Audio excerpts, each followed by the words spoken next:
Kuala Lumpur میں Pakistani high commission Malaysia کے زیر اہتمام پاکستان کے 54ویں یوم دفاع کی انتہائی پروقار تقریب کا اہتمام کیا گیا۔ تقریب میں پاکستانی اور کشمیری کمیونٹی کی کثیر تعداد نے شرکت کی۔ یوم دفاع کے موقع پر ہائی کمیشن کشمیر بنے گا پاکستان کے نعروں سے گونجتا رہا۔ تقریب کا مزید احوال جاوید الرحمان کی اس رپورٹ میں۔ پاکستان سمیت دنیا بھر کی طرح کوالالمپور میں بھی پاکستان ہائی کمیشن ملیشیا کے زیر اہتمام پاکستان کے یوم دفاع کی انتہائی باوقار تقریب کا اہتمام کیا گیا۔ تقریب کا آغاز تلاوت قرآن پاک سے ہوا اور دونوں ممالک کے قومی ترانے سنائے گئے۔ اس تقریب کے مہمان خصوصی chief of Royal Malaysian Navy admiral Dato Muhammad Reza bin general Muhammad Sani تھے۔ تقریب میں ملیشیا کے اعلیٰ سول اور فوجی حکام کے علاوہ امریکہ، برطانیہ سمیت مختلف ممالک کے فوجی اتاشیوں، سفارتکاروں اور اہم شخصیات نے بڑی تعداد میں شرکت کی۔ مہمانوں کو پاکستانی تینوں مسلح افواج کی پیشہ ورانہ صلاحیتوں اور پاکستانی ثقافت و سیاحت پر مبنی دستاویزی فلم بھی دکھائی گئی۔ ملیشیا میں پاکستان کی ہائی کمشنر آمنہ بلوچ نے 92 نیوز سے خصوصی بات کرتے ہوئے کہا کہ آج کے دن ان عظیم شہداء کو یاد کرتے ہیں جنہوں نے اپنا کل آنے والی نسلوں کے لیے قربان کر دیا۔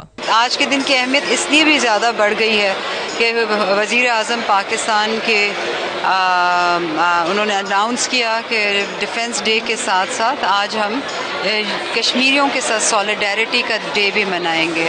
اس سلسلے میں ہائی کمیشن آف پاکستان میں آج ہم نے ایک تقریب منعقد کی جس میں ہم نے جو ہے وہ ڈیفنس ڈے کے شہداء کے لیے ہم نے دعائے خیر مانگی اور مغفرت کی دعا کی، اور ساتھ ہی ہم نے کشمیری بھائی ہمارے جو کہ اس وقت کشمیر میں محصور ہیں اپنے اپنے گھروں میں اور ایک بہت ہی مشکل اور اندھوناک وقت سے ان کا جو ہے سامنا ہے، ان کے لیے بھی ہم نے دعا کی اور یاد کیا ان کی قربانیوں کو، جو ہمارے جن لوگوں نے 65 کی وار میں، 71 کی وار میں اور اس کے بعد جو وار آن ٹیرر میں جتنے لوگوں نے اپنی جانیں جو ہیں ان کا نذرانہ ملک کو پیش کیا، ان کی یاد میں ہم نے یہ آج کا دن منایا۔ ملیشیا کی نیشنل نیوز ایجنسی برنامہ کے مینیجنگ ایڈیٹر محمد ناصر یوسف نے 92 نیوز سے بات کرتے ہوئے پاکستانی ہائی کمشنر آمنہ بلوچ کو ملیشین عوام اور حکومت کی جانب سے ملیشیا میں تعیناتی پر خوش آمدید کہا۔ جس طرح سے جو ہے وہ ماضی میں ہم نے اپنے کشمیری بھائیوں کو یاد رکھا ہے، اس طرح انشاءاللہ جو ہے بہت جلد کشمیر کے لیے بہت اچھی خبر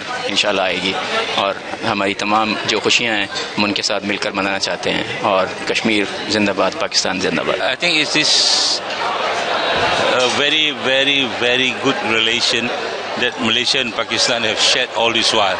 To the extent it's not just a diplomatic relation, it's not just a bilateral relation, but it's more of a brotherly relation between the two countries. From what I remember, in the earlier days, many of the ulamas of Malaysia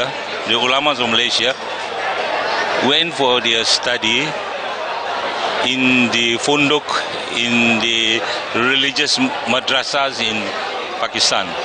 And from that moment, in the early 1900, the relation has grown from strength to strength.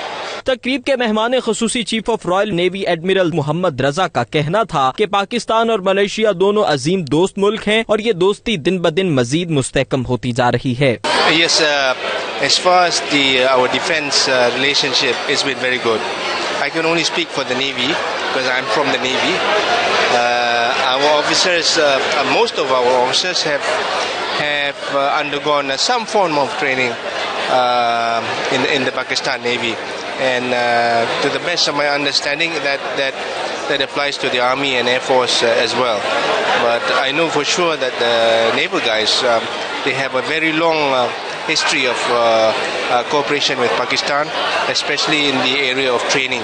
Pakistani high commissioner Amna Baloch, مہمان خصوصی admiral Dato Muhammad Reza bin general ثانی اور تقریب کے میزبان اور دفاعی اتاشی کوموڈور ابرار اسحاق نے پاکستان اور ملیشیا کی دوستی کا کیک کاٹا۔ آخر میں مہمانوں کی تواضع پاکستان کے روایتی کھانوں سے کی گئی۔